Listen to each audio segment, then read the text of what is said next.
Fort Noxis, the small map scenario in which you defend your main town, creatively named Fort Noxis, from the evil blue AI, losing the game if you lose your town. But what happens if we reverse the roles? What happens if I play as the evil blue player trying to take over the red AI Fort Noxis town? So I went into the non-HOTA editor, which I figured out how to do thanks to you guys, to make sure the scenario rules were set up properly. Blue as the only playable color, and special scenario victory condition to capture red's underground town, and also naming the scenario North Foxes, because why not? As mentioned, this is a small map. As blue, I start off with 3 towns, each with their own hero having a strong day 1 army. The northwest hero has 8 minotaurs, the northeast hero has 4 manticores, and the south hero has a green dragon. Surrounding Fort Noxis are 3 garrisons, each with their own combination of griffins and swordsmen, and their upgraded variants. There is an overworld as well, but since I can't get into the overworld areas without visiting Keymasters' tents that I don't have access to, it won't come into play. But as you can see, there are some roads leading directly to Fort Noxis, so if I'm quick enough... What? Gameplay already? Okay, so I play as Rampart and Kier, as she has logistics and I need movement. Red as dungeon, because why not? And gold bonus for both colors. Let's go. The 2 heroes other than Kier are random, and Yulen starts by collecting some gold, before I pivot to Kier, who buys out the army in her town, before heading for Genova in the northeast corner. Genova rides down to meet up with Kier, who transfers all of her army over to Genova, who then heads directly for the garrison. Otto does his job, and I accept the results, with a single manticore remaining alive. And with just enough movement, I reach Fort Noxis on day 1. Unguarded. Being victorious. Wow, amazing. Well done me. But, as I write in the Hall of Fame entry, we gotta crank this up a notch. This was too easy. So, back into the editor I go, removing the special victory condition. To win now, I have to find a way through the impassable border guards in order to win. As any HOMM3 player, and non-players who watch my videos for some reason, would know, one of the best spells in the game will be crucial for this endeavor. Dimension Door. This overpowered spell lets me portal gun my way to Red's overworld town, without visiting any of the Keymasters' tents, which means I need access to a Mage Guild level 5, as well as expert wisdom to even learn this spell, and at least basic air to cast this spell at least twice per turn, since this allows me to reach Red's town in 1 day from any of my 3 native towns. Theoretically. My towns have some limitations, however. I'm not allowed to build a city hall or a tavern in either of my northern towns, which means any new heroes have to come out of my southern town or Fort Noxis. This puts some dampers on my exploration abilities. The map is very rich in resources, but not rich enough to build a Mage Guild level 5 straight up in any town, even Fort Noxis, which has a Mage Guild level 1 pre-built, meaning I have to do some marketplace trading. Exploring the map fast is essential, so I still want a logistics hero to do some serious resource collecting, but I also want to play as a faction which has magic heroes who have a decent chance of getting air magic, while also having a good chance of getting Dimension Door in their Mage Guild. The options for a logistics starting hero, Mage Guild level 5, and getting air magic on a magic hero are Conflux, Dungeon, Inferno, and Rampart. Of these, Elementalists from Conflux have the highest chance of getting air magic, and Heretics from Inferno have a higher chance compared to Warlocks from Dungeon and Druids from Rampart. While Rampart has the highest chance of Dimension Door, Dungeon and Inferno in the middle, and Conflux the lowest chance of the 4. There's probably a mathematically optimal choice here, but when looking at the options I presented to myself, I valued getting Dimension Door in the Mage Guild the highest, so I went with Rampart again. So this means the plan is as follows. Use a similar day 1 strategy to take Fort Noxis on day 1, start resource collecting en masse with any available hero, level up 1 magic hero to get expert wisdom and some form of air magic, build Mage Guild level 5 in 1 town, and then go to the overworld for an attack Red never sees coming. Sounds good? It does in my ears. Same deal as last time, Rampart Kier, as she still is a logistics specialist. Check. Blue still has dungeon for no particular reason. Check. Gold bonuses, as I need more gold for my day 1 strategy this time around. Check. It's time to show Red the true meaning of pain. Remember to like, comment and subscribe, and even become a channel member. To find my preferred seed, I entered the Western Garrison fight and reset 10 times. This seed has Ares in the northwest part of the map, who will be my main hero, and gets Dimension Door in the northeast town, which is a good combination. Ares begins by collecting 3 gold piles and the wood pile a bit southeast of the gold. This is so I can build a tavern in the southern town and recruit a 4th hero, which is Ivor, as he can do a bit of fighting himself. He trades some centaurs to Kyr and heads for the sawmill close by, which is guarded by Walking Dead. This is a very easy fight, where I use the centaurs to drag 1 stack of Walking Dead away from the elves, who can just fire away at the 2 other stacks. A couple of rounds of this, and this fight is over. First fight, easy peasy. Now, I flag the sawmill and turn my attention over to Kyr and Coronius. Kyr grabs some ore and gold on the way to the meeting point, while Coronius positions to get the army needed to take on the garrison. Army preservation is very much important in this run, so even if Otto won the battle like the previous run, I wouldn't accept it. I need the green dragon to survive at the very least. This is a pretty difficult fight, as the Royal Griffins have unlimited retaliations and do nasty amounts of damage, and the swordsmen are quite tanky while packing a decent punch themselves.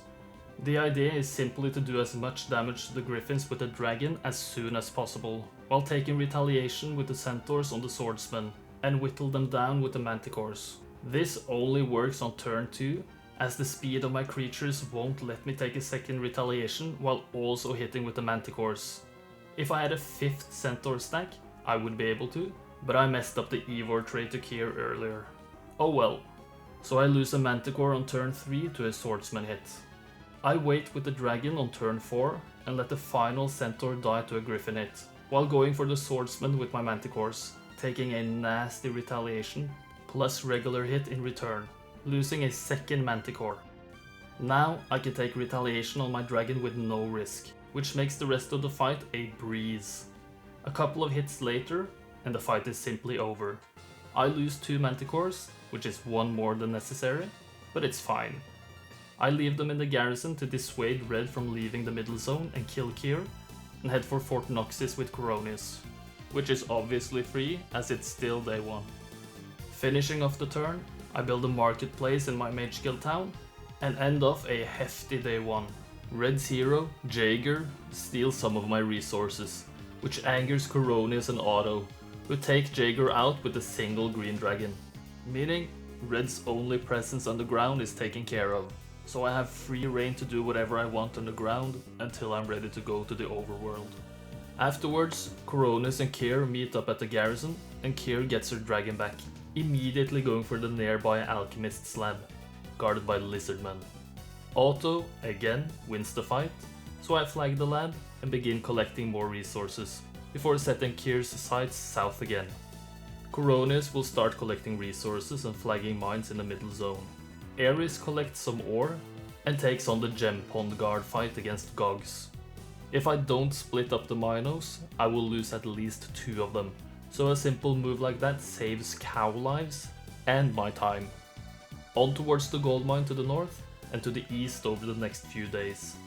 Ivor begins heading north while collecting whatever he can, as he will circle around back south to get the southwest corner resources later.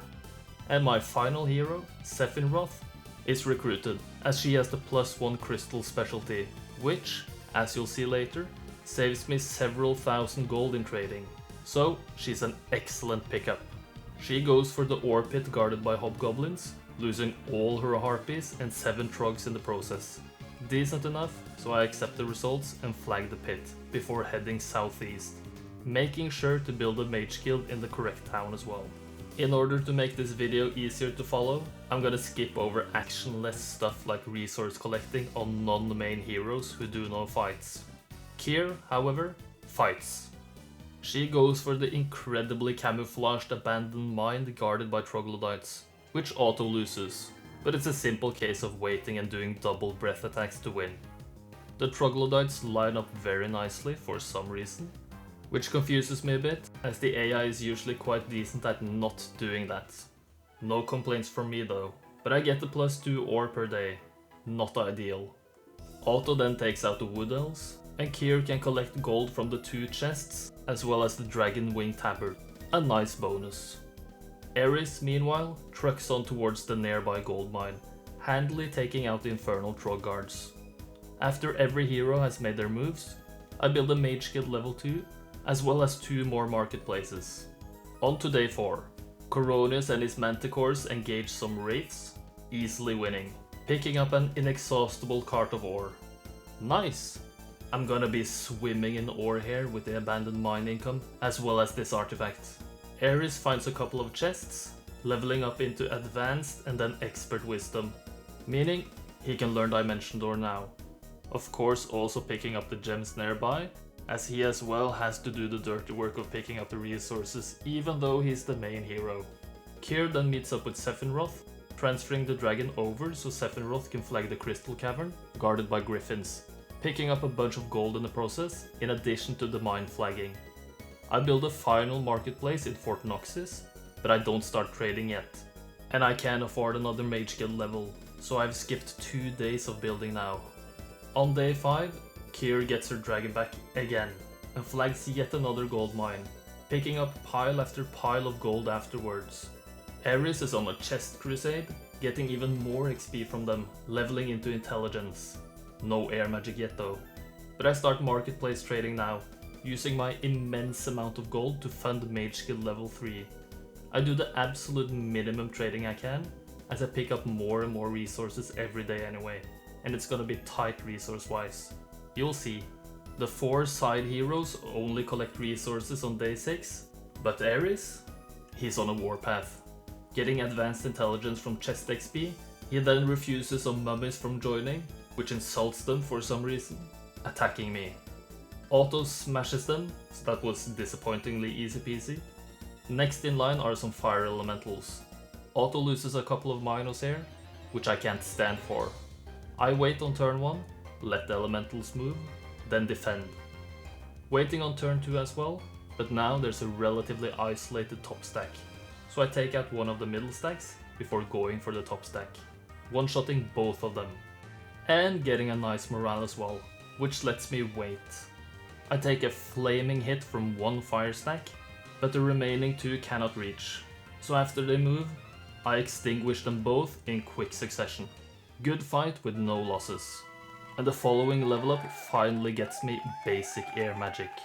Looking perfect now, boys. Let's go! I skip both the chest and the griffin fight to the north, guarding a +4 knowledge helm. I've got bigger fish to fry.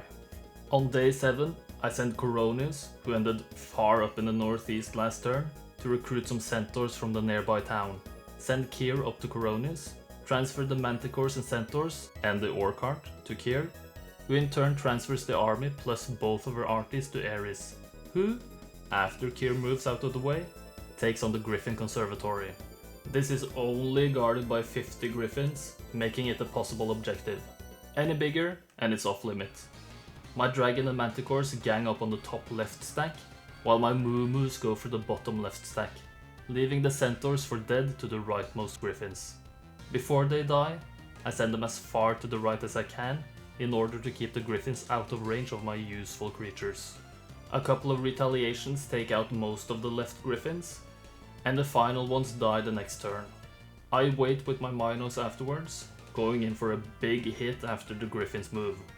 2 of the stacks have lined up nicely for my dragon, which I obviously take advantage of.